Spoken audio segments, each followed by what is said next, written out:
Voici la lecture de la Bible.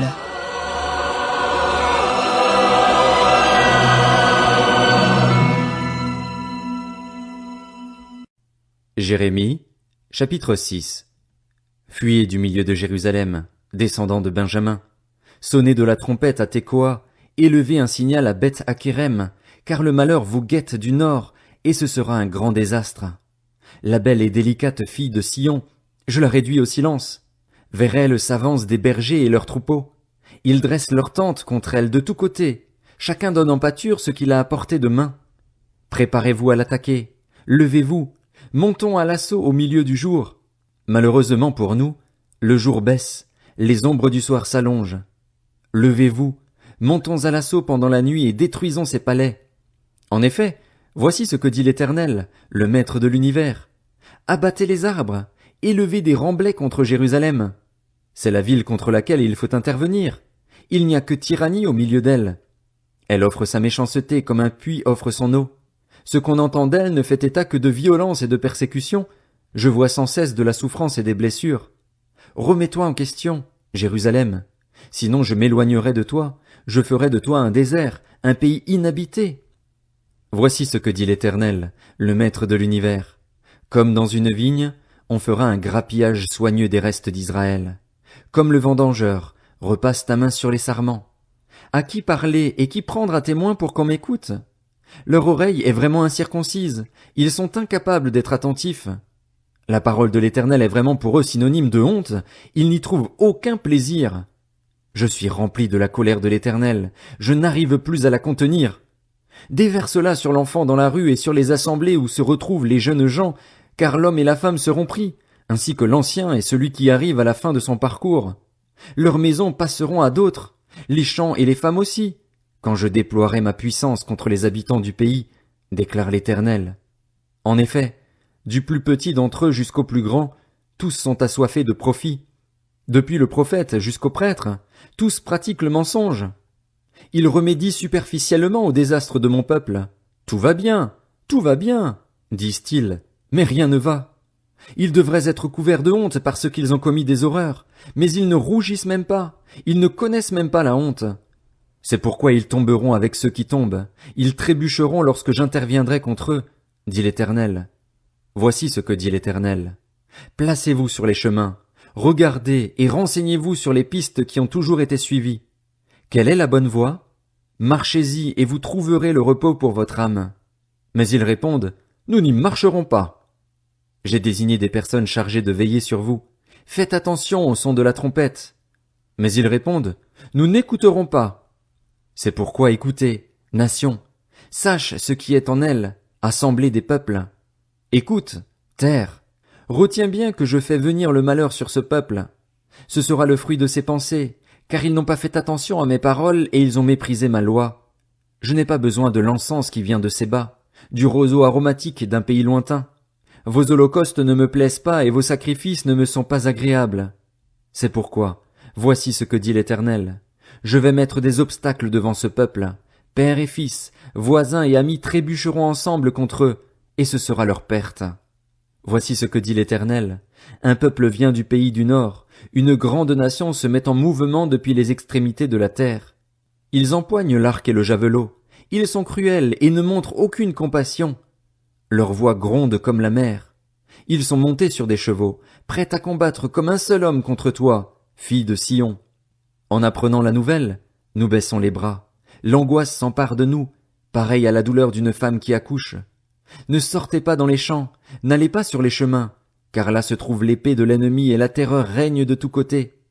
Fille de mon peuple, habille-toi d'un sac et roule-toi dans la cendre, prends le deuil comme pour un fils unique, verse des larmes pleines d'amertume, car c'est de façon soudaine que le dévastateur viendra sur nous.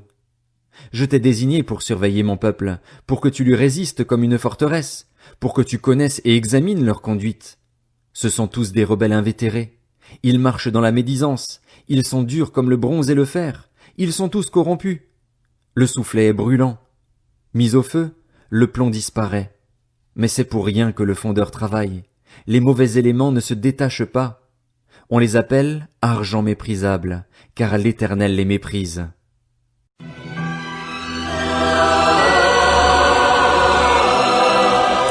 C'était la lecture de la Bible.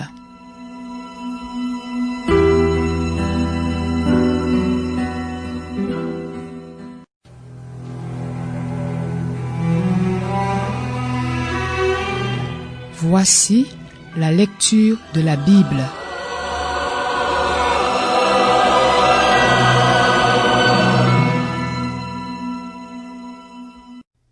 Jérémie, chapitre 7. Voici la parole adressée à Jérémie par l'Éternel. Tiens-toi à la porte de la maison de l'Éternel, et là tu proclameras cette parole, tu diras, écoutez la parole de l'Éternel, vous tous, Judéens, vous qui entrez par ces portes pour adorer l'Éternel. Voici ce que dit l'Éternel, le Maître de l'univers, le Dieu d'Israël. Corrigez votre conduite et votre manière d'agir, et je vous laisserai habiter ici. Ne vous fiez pas aux paroles trompeuses qui prétendent « C'est ici qu'est le temple de l'Éternel, le temple de l'Éternel, le temple de l'Éternel ». Si vraiment vous corrigez votre conduite et votre manière d'agir, si vraiment vous faites justice aux uns et aux autres, si vous n'exploitez pas l'étranger, l'orphelin et la veuve, si vous ne versez pas le sang innocent dans cet endroit et si vous ne vous tournez pas vers d'autres dieux pour votre malheur, alors je vous laisserai habiter ici, dans ce pays que j'ai donné à vos ancêtres depuis toujours et pour toujours. Mais voici que vous vous fiez à des paroles trompeuses qui ne servent à rien. Quoi? Vous vous permettez de voler, tuer, commettre des adultères, prêter serment de façon hypocrite, faire brûler de l'encens en l'honneur de Baal, suivre d'autres dieux que vous ne connaissez pas, puis vous venez vous présenter devant moi, dans ce temple auquel mon nom est associé, et vous dites, nous avons été délivrés. Et c'est pour commettre toutes ces horreurs. Est-il à vos yeux une caverne de voleurs, ce temple auquel mon nom est associé? Moi-même, je constate que tel est le cas, déclare l'Éternel.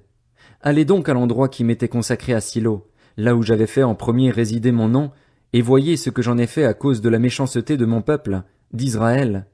Et maintenant, puisque vous avez commis tous ces actes, déclare l'Éternel, puisque je vous ai parlé et reparlé, inlassablement, et que vous n'avez pas écouté, puisque je vous ai appelé et que vous n'avez pas répondu, je traiterai le temple auquel mon nom est associé, auquel vous vous fiez, et l'endroit que je vous ai donné, à vous et à vos ancêtres, de la même manière que j'ai traité Silo. Je vous chasserai loin de moi, comme j'ai chassé tous vos frères, toute la descendance d'Éphraïm. Quant à toi, n'intercède pas en faveur de ce peuple, ne fais monter pour eux ni supplication ni prière. N'insiste pas auprès de moi, car je ne t'écouterai pas. Ne vois-tu pas ce qu'ils font dans les villes de Juda et dans les rues de Jérusalem? Les enfants ramassent du bois, les pères allument le feu et les femmes pétrissent la pâte pour préparer des gâteaux en l'honneur de la reine du ciel et verser des offrandes liquides en l'honneur d'autres dieux, de sorte qu'ils m'irritent. Est-ce moi qu'ils irritent? Déclaration de l'Éternel. N'est-ce pas eux-mêmes, pour leur propre honte? C'est pourquoi, voici ce que dit le Seigneur, l'Éternel. Ma colère et ma fureur vont se déverser contre cet endroit, sur les hommes et sur les bêtes, sur les arbres des champs et sur les fruits de la terre. Elles brûleront sans plus s'éteindre. Voici ce que dit l'Éternel, le Maître de l'univers, le Dieu d'Israël. Ajoutez vos holocaustes à vos sacrifices et mangez-en la viande. En effet, je n'ai pas parlé avec vos ancêtres, je ne leur ai donné aucun ordre au sujet des holocaustes et des sacrifices, le jour où je les ai fait sortir d'Égypte. Voici l'ordre que je leur ai donné. Écoutez ma voix et je serai votre Dieu, et vous mon peuple. Marchez dans toutes les voies que je vous prescris afin d'être heureux. Cependant, ils n'ont pas écouté, ils n'ont pas tendu l'oreille. Ils ont persévéré dans les conseils et les penchants de leur cœur mauvais. Ils ont régressé au lieu de progresser. Depuis le jour où vos ancêtres sont sortis d'Égypte jusqu'à aujourd'hui, je vous ai envoyé tous mes serviteurs, les prophètes. Je les ai envoyés chaque jour, inlassablement, mais ils ne m'ont pas écouté, ils n'ont pas tendu l'oreille. Ils se sont montrés réfractaires, ils ont fait le mal plus encore que leurs ancêtres. Tu leur diras tout cela, mais ils ne t'écouteront pas. Tu les appelleras, mais ils ne te répondront pas. Alors tu leur diras, c'est ici que se trouve la nation qui n'écoute pas la voix de l'Éternel, son Dieu, et qui ne veut pas tenir compte de la correction. La vérité a disparu, elle a été retirée de leur bouche. Coupe tes cheveux et jette-les, entonne une complainte sur les hauteurs, car l'Éternel rejette et abandonne la génération qui a provoqué sa colère. En effet, les Judéens ont fait ce qui est mal à mes yeux, dit l'Éternel. Ils ont placé leur monstrueuse idole dans le temple auquel mon nom est associé, de manière à le rendre impur. Ils ont construit des hauts lieux à Tophet, dans la vallée de Ben Hinnom, pour livrer aux flammes leurs fils et leurs filles. Cela, je ne l'avais pas ordonné, cela ne m'était pas venu à la pensée. Voilà pourquoi les jours viennent, déclare l'Éternel, où l'on ne parlera plus de Tophet et de la vallée de Ben Hinnom, mais où l'on parlera de la vallée du carnage, et l'on enterrera les morts à Tophet, faute de place. Les cadavres de ce peuple serviront de nourriture aux oiseaux du ciel et aux bêtes de la terre, et il n'y aura personne pour les faire fuir. Je ferai cesser dans les villes de Juda et dans les rues de Jérusalem les cris de réjouissance et de joie, les chants du fiancé et de la fiancée, car le pays sera en ruine.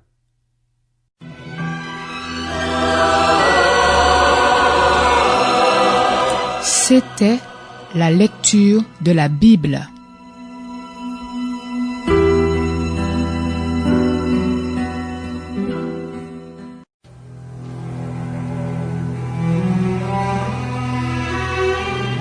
Voici la lecture de la Bible.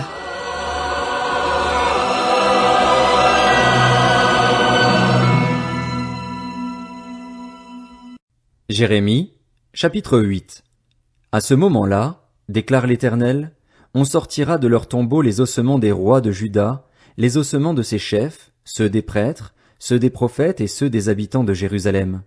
On les exposera au soleil, à la lune et à tous les corps célestes, puisqu'ils les ont aimés, servis, suivis, recherchés et se sont prosternés devant eux. On ne les rassemblera pas, on ne les ensevelira pas, et ils seront comme du fumier sur la terre. La mort sera préférée à la vie par tous les rescapés de ce peuple méchant, et ce partout où je les aurai chassés, déclare l'Éternel, le Maître de l'univers. Annonce-leur, voici ce que dit l'Éternel. Est-ce qu'on tombe sans se relever? Ou bien est-ce qu'on se perd sans revenir en arrière? Pourquoi donc cette population de Jérusalem s'abandonne-t-elle à de perpétuels égarements? Ils renforcent leur trahison, ils refusent de revenir à moi. Je suis attentif et j'écoute. Ils ne parlent pas comme ils le devraient. Aucun ne regrette sa méchanceté et ne se dit « Qu'ai-je fait ?» Tous retournent à leur course, pareil à un cheval qui s'élance au combat. Même la cigogne, dans le ciel, reconnaît l'époque de sa migration. La tourterelle, l'hirondelle et la grue respectent le moment de leur retour. Mais mon peuple ne reconnaît pas le droit établi par l'Éternel. Comment pouvez-vous prétendre « Nous sommes sages, puisque la loi de l'Éternel est avec nous ». C'est vraiment en vue du mensonge que la plume mensongère des scribes s'est mise à l'œuvre. Les sages sont couverts de honte, ils sont terrorisés, pris au piège. Maintenant qu'ils ont méprisé la parole de l'Éternel, où est leur sagesse? C'est pourquoi je donnerai leurs femmes à d'autres et leurs champs à ceux qui les en déposséderont. Oui, du plus petit au plus grand, tous sont assoiffés de profit. Depuis le prophète jusqu'au prêtre, tous pratiquent le mensonge. Ils remédient superficiellement au désastre de la fille de mon peuple. Tout va bien, disent-ils, mais rien ne va. Ils devraient être couverts de honte parce qu'ils ont commis des horreurs, mais ils ne rougissent même pas, ils ne connaissent même pas la honte. C'est pourquoi ils tomberont avec ceux qui tombent. Quand le moment sera venu d'intervenir contre eux, ils trébucheront, dit l'Éternel. Je veux en finir avec eux, déclare l'Éternel. Il n'y a plus de raisins à la vigne, plus de figues au figuier, et les feuilles se flétrissent. Ils sont passés à côté de ce que je leur avais donné. Pourquoi restons-nous assis? Rassemblez-vous et rendons-nous dans les villes fortifiées, et là nous mourrons. En effet, l'Éternel, notre Dieu, nous fait mourir, il nous fait boire de l'eau empoisonnée, parce que nous avons péché contre lui. Nous espérions la paix et rien de bon n'arrive, une période de guérison, et voici la terreur. Le souffle de ses chevaux se fait entendre du côté de Dan. Toute la terre tremble au bruit que fait le hennissement de leurs étalons. Ils viennent dévorer le pays et ses biens, la ville et ses habitants. Oui, je vais vous envoyer des serpents, des vipères que personne ne peut charmer, et ils vous mordront, déclare l'Éternel. Je voudrais soulager ma douleur, la souffrance de mon cœur me pèse. Voici que les cris de la fille de mon peuple retentissent sur une terre lointaine. L'Éternel n'est-il plus à Sion? N'a-t-elle plus son roi au milieu d'elle? Pourquoi m'ont-ils irrité par leurs sculptures sacrées, par des idoles sans consistance qui viennent d'ailleurs? La moisson est passée, l'été est fini, et nous ne sommes pas sauvés. Je suis brisé à cause du désastre qui touche la fille de mon peuple. Je suis dans le deuil, l'affolement s'est emparé de moi. N'y a-t-il pas de baume en Galaad? N'y a-t-il pas de médecin là-bas? Pourquoi donc la guérison de la fille de mon peuple n'intervient-elle pas? Si seulement ma tête était remplie d'eau et mes yeux une source de larmes, je pourrais pleurer jour et nuit les morts de la fille de mon peuple.